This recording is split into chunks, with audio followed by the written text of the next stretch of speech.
Salutations to the Truth Core, whoever and wherever you may be on the planet.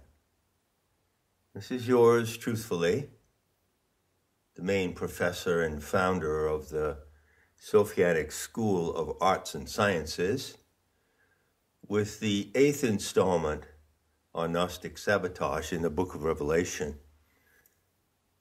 This would be the next to the last talk, with the final and 9th talk going to the dicey subject of the great whore of Babylon. Happens to be a longtime girlfriend of mine, so I look forward to talking with you about her in rather intimate terms. Now, to start out by saying that there's been some mix-up in the sequence of numbering of these talks. They can be found in playlists on my Prime channel, John Lash, and also on Mandela Effect Decoded, which is also my channel. That was established in February of 2017. When you consider, or someone coming upon these channels at random considers the mix-up, which has occurred 2 or 3 times in numbering the sequence of talks, you might have a laugh about that, and you might have cause to raise the question, well, hey, hold on, wait a minute here. Here's this dude who comes along, more or less posing as a modern Gnostic initiate. He doesn't really come out and say so, but of course, that's what he's assuming that you will assume. And look what he does. He pretends to present completely new information about the Book of Revelation, telling you how to calculate the number of the beast, which is obviously a really big deal, and he can't even put the sequence of his talks in the right order. Proof. He must be a complete fraud. And of course, there are people who would make that argument, obviously. And I never counter arguments by anyone who tries to accuse me ad hominem of being this, that, or the other.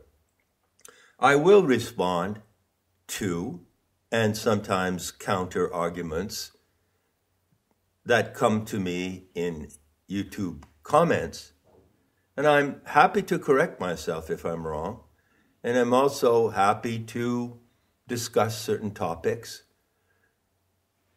with people who have other views on the history or the intel or information that I'm putting out.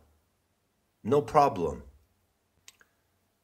Case in point, by the way, just for the purposes of illustration, goes to someone who commented about my interpretation of the time frame of Kali Yuga. And that individual is obviously educated in the sacred chronology of the ancient Vedas. Actually, it belongs to the Brahminical class who handled that kind of material. And he cites all of these really big numbers. The unit, it's not a number, by the way, it's a unit. The unit 432 appears in various iterations of the yugas in the sacred chronology of India. So one of the numbers that occurs frequently is 432,000 years. That is a traditional number, and there are much larger numbers than that. In fact, the largest numbers that I know actually occur in the iterations, technically the diachronic iterations, that you find in the Mayan calendar. And that goes into something like, what does one of the scholars say? non-millions of years or something like that. So you have these really high figures.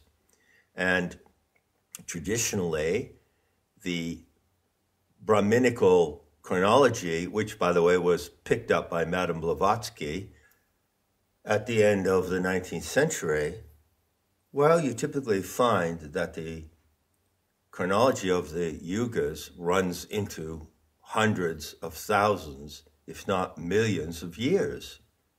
That's simply a fact.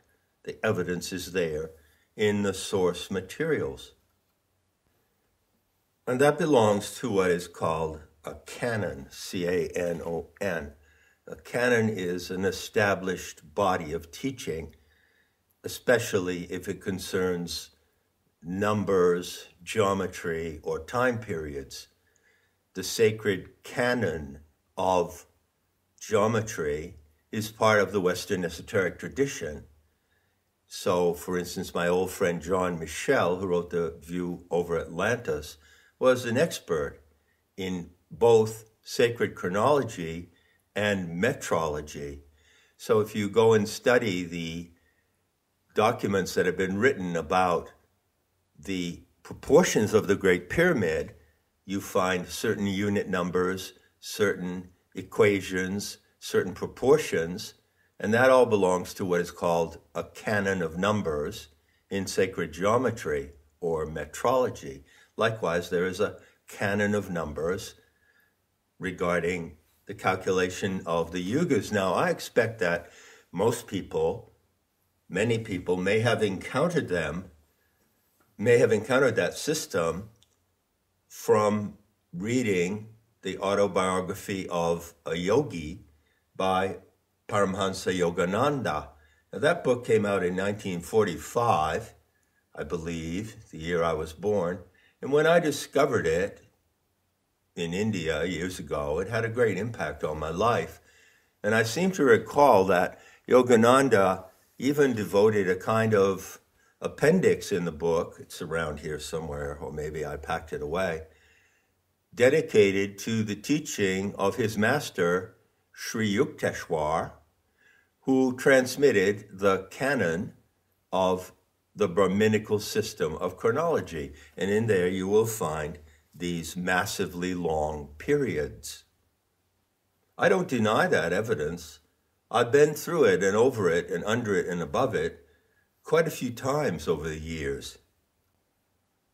I'd like to make it clear on this topic that I respect certain canons. I respect what is found in certain ancient sources on this topic, which happens to be a specialty of mine, relating to the calculation of the precession of the equinoxes. So I've written a book on Dendra, and as I've said in the talk on the timing of Kali Yuga, which is not in this series, by the way, I arrived at my figures for Kali Yuga by the comparison of 5 or 6 different systems of ancient chronology. So I want to make it clear that I know about these systems, and I respect ancient systems of knowledge to a degree. There is a saying that you find, there are references that you find, again, in the Hindu writings, particularly, for instance, in the Maha-Nirvana Tantra, which is a document, I think, late, dated to, I think, the 11th century or so, although it may go back to the 9th century. In any case, it carries forward an ancient tradition going back much further. But in the Maha-Nirvana Tantra, it says explicitly in a number of passages that in Kali Yuga, all the previous teachings of spirituality become obsolete. And that includes these canons of geometry and chronology as well. There was a long comment on that upload. I can't bring it up now because I don't want to take the time to go look for it. But someone cited these thousands and hundreds of thousands of years. And they knew what they were talking about. But you know, there's a saying, how does it go? Imitation is the highest form of flattery. Well, I don't merely imitate the ancient sources. I go through them, I grind them down over and over again, I rework them, I distill them, and I bring them forward to something that is pertinent today. I'd like someone to tell me how time periods calculated in hundreds of thousands of years could be pertinent to today. So rather than say imitation is the highest form of flattery, I could jumble that phrase and say innovation is the highest form of respect. So I respect the ancient systems, but I innovate upon those systems to bring forth something that can really be actionable today, that can really make sense. The way that I've worked with the calculations of Kali Yuga, using a kalpa, by my definition, as 25,920 years. Now, that's not traditional. That's my definition.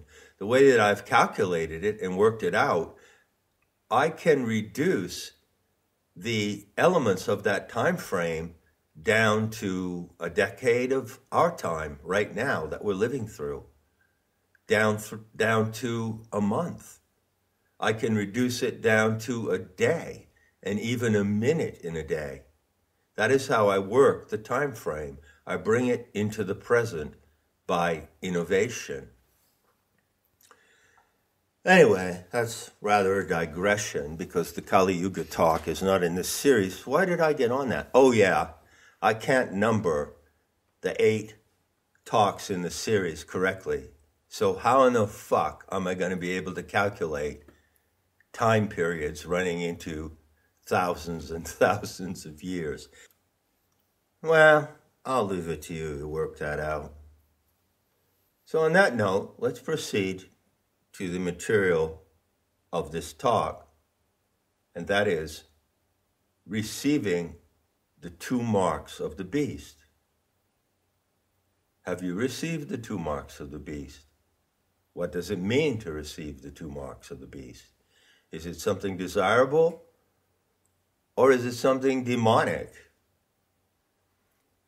Well, let's go to the word. Everything is in the word, charagma. Now, I often mispronounce Greek words by putting the accent in the wrong place. So I have said charagma, but no, it's charagma. And charagma is a common word in Greek today. Do you know what it means? It means a notch. Like the notch that is in an arrow. When you look at an arrow, it consists of the arrowhead, the shaft, the feathers, and then there is that part of the arrow at the end that fits into the string of the bow.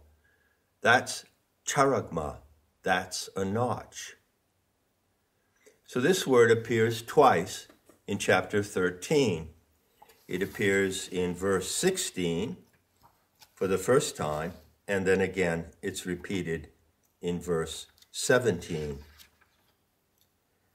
So, in the first instance, the text says that the lesser beast, who handles the power of the great beast, gives the mark in 2 ways, on the forehead and on the right hand. And then in the 17th verse, there's a further qualification, namely, that those who do not have that mark cannot gather and trade, not buy and sell. Of course, that goes against the vastly popular notion that AI is a technique for delivering the mark of the beast, right? I remember that originally the mark of the beast, going some years back, it seems like going into medieval history now, the mark of the beast was associated with barcode. So you could see memes on the internet of people with a barcode on their forehead, and the meme says, there it is, the mark of the beast. You will be marked like a beast. You will be branded like a cow because you're merely cattle. You're merely produce to be sold, to be bought and sold. Some years after that, there was a variation of the same meme referring to, what is it called? The RFID chip, the radio frequency ID chip. So the idea went around that the authorities and the globalist masterminds wanted to chip everybody. And the protest went out. Oh my God, it's the mark of the beast, the chip. Now it's gone into a third stage where the mark of the beast is delivered in the form of what? It can be a gel, a tattooed gel on the arm, or it can be delivered through the tip of a needle. So that is how, in 3 sequences, this meme has evolved over what, the last 20 or 30 years. So far, so good. But as you know, I'm not following that interpretation. I don't consider the great beast, the lesser beast, and the scarlet woman to be evil and demonic forces.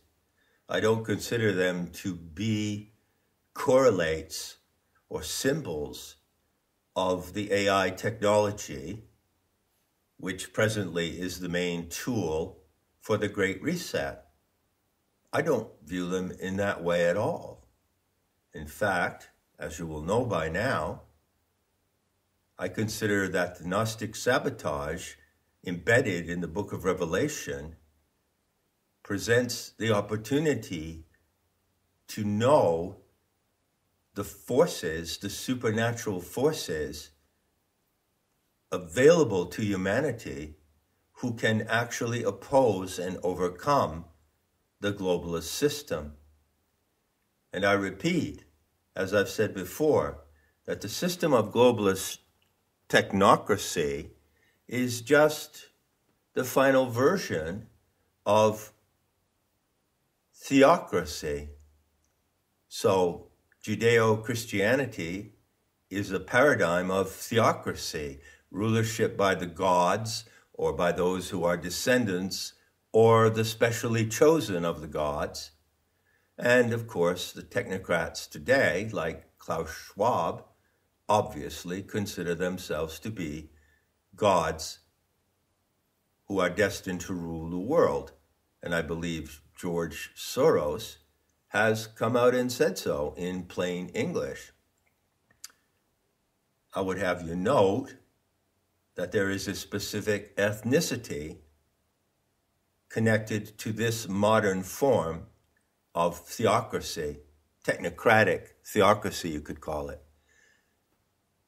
But that fact is consistent with the historical background going back to around 1800 BC and Melchizedek, the clone-like entity who founded the Abrahamic religions. So the root of modern technocratic theocracy is the same as the root of the 3 Abrahamic religions. It's simply morphed into something today that doesn't look necessarily like a religion, but it is in fact the ultimate toxic mutation of that original religion, which came out of the cult of the Tzaddikim, the ultra-righteous ones. So what about the 2 charagma, the 2 marks of the beast on the forehead and on the hand. How are these marks delivered? Would you know if someone or some power was imprinting you with these marks? Well, how about this? How about I say that you already have those marks? That every human animal, due to the way we are designed by our divine parents, Sophia and Thelete, according to the Gnostic narrative, has already endowed you with those marks. Remember the mad monk's dream. What happened in that lucid encounter that Ioannis had with the Gnostic initiate, Sophradis? She showed him something. She didn't put the two marks on him, but she showed him by her gestures that he already had those marks. And I would do the same in speaking to you today. I would do as she did. Now I have to warn you about something. The two marks are quite different. The mark on the forehead is easy to explain, and I think you'll get it. The mark on the right hand, that's somewhat more difficult to explain because it involves one of the deepest secrets of Gnostic intel. It involves the knowledge and operations of the plasmic double. So I'll get to that at the end of the talk. But first, let's look at the mark on the forehead. What is that? I say you already have it. What is it? Well, go look at a child. Not a disturbed child, not a child suffering from stress and trauma or from vaccine-induced autism. Go look at a child who's a natural child. Sane, happy, peaceful, active, curious, lovable, affectionate. A child that still has its boundaries, that knows how it feels to be touched and caressed in the right way and in the wrong way. A child that has strong and clear shame boundaries. In other words, look at the ideal human child as our species is designed to be. And as your eyes scan over the child, you may have noticed something. You see the beauty of its form. You see the beauty of its hands, its feet, the way its little body is shaped. You see the spontaneity and the joy of life that's present in that child. All of the bubbling moments of life to come, bubbling out of the wellspring of the life of that young child. And when you look at the child's face, did you ever notice something about the forehead of a child? That there is something particularly attractive about it. And it's a natural and spontaneous gesture of affection to stroke or kiss the forehead of a child, isn't it? You see, what we all know, those who are sane human beings, sane and loving by nature, what they know is that there is innocence in the face of a child. And that innocence is not just a quality we attribute to children. It is a true force. There's a force of innocence. And the center of that force is the forehead. And you could say, in a way, that the presence and the beauty of human innocence shines from the forehead of a child, and it might also shine from yours, no matter what your age. That is the first mark. That is the mark that Sophrades showed to the mad monk. She didn't give it to him. She showed him that he already has it. It is a primordial signature of the innocence of the human animal, the innocence of a lamb. And that factor of innocence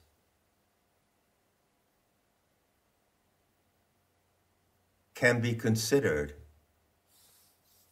in Gnostic terms, to put it crudely, as the presence of divinity. Human innocence is divine.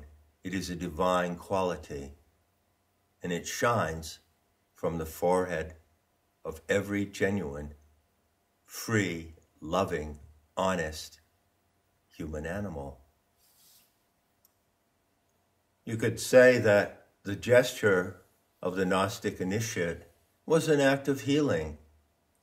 She saw and she comprehended the dementia of the mad monk.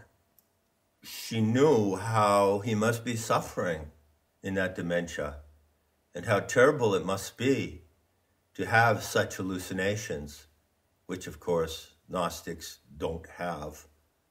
We just don't hallucinate ever. She knew how terrible it was for him. And so that action she performed in the lucid dream was a parting gesture of healing, a blessing really, a benediction. Now it comes to the other mark. I remind you that charagma means a notch. Well, you can place a notch on your forehead. In fact, it's typical among some Indian sadhus that I used to wander around with when I was back in that country long ago. Typical of them to wear marks on their forehead. And I believe the Vaishnavites, or the worshippers of Vishnu, had a yellow mark on their foreheads, which is like a Y, but could also be a V. So you could put a V on your forehead. You would put the point of the V right at that part of your forehead that goes down to form your nose, and then the two prongs of the V upward. You could wear that V on your forehead. That's a notch. Think of this precisely. A notch is not something that causes a place to be. It's something that identifies where something is. So if I'm on the beach and I'm trying to detect coins and things with a detector, and the detector goes off, I can make a notch or sign on the beach. The notch does not cause the treasure to be there in the sand. The notch merely marks where the treasure is. Hence, the notch on your forehead really marks what is already there, your innocence. But what about the notch in the right hand? Well, hold up your right hand and look at it. Keep the fingers together. Keep the thumb out sort of at a right angle and look at it. Of course, if you spread your fingers, there are 3 notches between your 4 fingers, right? But look over to the right. Look at the space between the index or pointing finger and your thumb. That's a big notch. It's kind of L-shaped. But if you stretch your thumb out, you can see it's more like a U shape. That's the notch in the design of your hand. Now, how about you do what I say, just for fun, and you do something rather weird, maybe. You bring your hand up, spread your thumb as far away from your hand with the fingers closed as you can, and look at that notch. And you bring your hand up and you put it in your mouth as far as you can, and you bite on that place in your hand. Just try that. Doing that, you can see how your upper and lower jaw, which form two curves, actually fits into the notch of your hand. So press it in as far as you can, like you're doing when you're at the dentist to get a mold made for your teeth, and bite. Press down and hold the bite for a moment. Now take your hand away and look. You see that there's a mark on your palm, a semicircular mark. That is the charagma of the mark on the right hand. You've located where it is. Now you can see that that's a semicircular line formed by the line of your lower jaw, correct? So what next? Of course, I don't advise you to bite too hard, but bite down hard enough so that you can leave an impression, a red line that lingers for a moment, then it goes away. Looking at that line, which sort of resembles a crescent moon, you can see that there is a border. The extreme limit of the crescent is a border. You can only go in so far with your jaws. Now picture that just below that border, in the fleshy palm of your hand, there is a spot. That exact location is significant. This whole exercise takes you to that exact location. So you can take your finger of your other hand and you can press it right there, and you can feel where it is in the fleshy part of your palm, right underneath the line that has been made by your bite. Not on the line, right underneath it. The Gnostic initiate knows, that is to say, the accomplished shaman, that there is a spot there that also is part of your design. Actually, it's a hole. But it's not a hole in your physical material body. It's a hole in your plasmic double. So what Sophrades did was to show him something that only initiates know. You can only know if you are able to go into the supernatural, into the nagual, if you are able to navigate in paranormal reality and keep your sobriety and sanity. You can know things like this. And that's the only way you can know them. And once you know them, you must know them in a way, you must hold that knowledge in a way that is coherent with other knowledge that you have. So it's one thing for me to say to you that you have a hole in your right hand, and that is the second mark of the beast. But it takes quite a lot more for you to know the significance of that hole. So briefly, I'll see if I can put it across to you. And this is brief, and this is the best I can do within the limits of time. Anyone who explores the so-called field of esoterics or occultism, or looks into theosophy or dozens of other genres that could be named encounters the terms astral double, astral body, etheric double, and other variations. But I'm not talking about any of that. I'm telling you about the plasmic double. Now, I can't go into an elaborate exposition of the differences, but I'll give you one example. When you dream, or when people have out-of-the-body experiences, they are actually navigating in the astral body or astral double. The character that acts in a dream, in one of your dreams, is your astral double, the counterpart to your actual awake physical being. And that is a kind of mirror of what you actually look like, but it is an aspect of you that only occurs in the dream state. So it has also been called the dream body. And many, many books have been written about this subject. Well, to cut to the chase, the plasmic double is not any of that.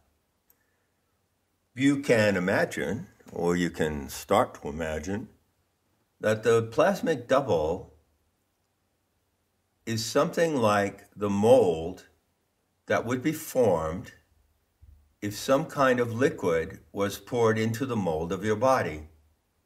So you're standing there, and there is the skin of your body. It's the outline, the shape. Now imagine that inside your skin, around all parts of your body, around your fingers, between your toes, down your back, imagine that the interior space enclosed by the shape of your body was empty. And then imagine that there was a little, what do you call it?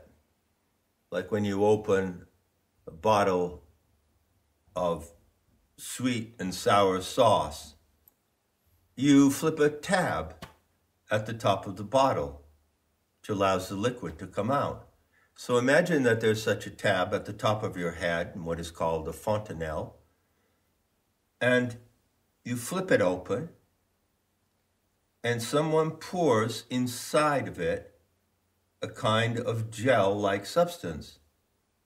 And then imagine that the substance entirely fills your body. It takes on the shape of your body. It is molded to the shape of your body. And then imagine that it can stand alone on its own, independent of your body, although it is constantly in the natural state, interpenetrating your body. That's the plasmic double. And the substance of the plasmic double is something like a liquid crystal. It has property of platinum because it's rather silvery, but it also has the property of diamond. And you will find allusions to this body in Buddhism under the term the adamantine body. Adamantine, meaning crystalline or diamond. So you have a plasmic double, and it's always with you, and the shape of it is exactly the shape of your body. But that plasmic double also has its own independent existence. So you're always in two places at once in the universe.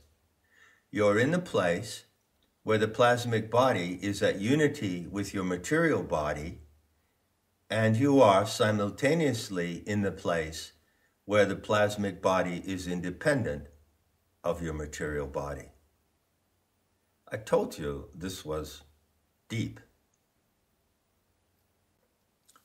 So it's coming up on 40 minutes here, and I don't really want to go on any longer, and it's not correct for me to introduce such a subject to you.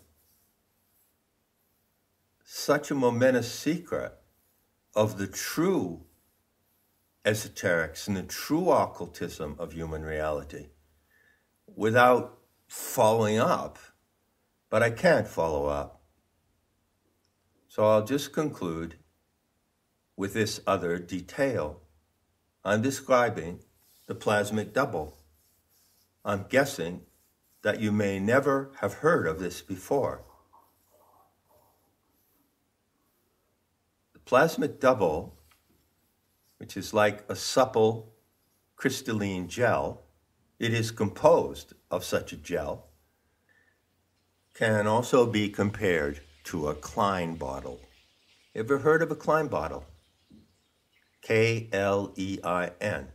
Go look it up. So a Klein bottle is a shape that only has one surface, and yet it has an inside and an outside.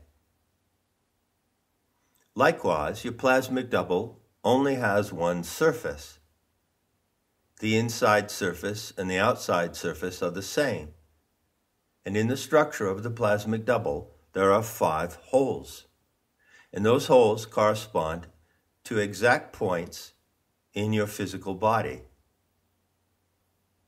One of those holes is the hole in the right hand.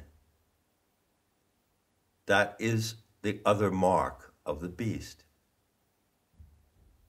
Enough said, and I'll be seeing you in the beauty to come.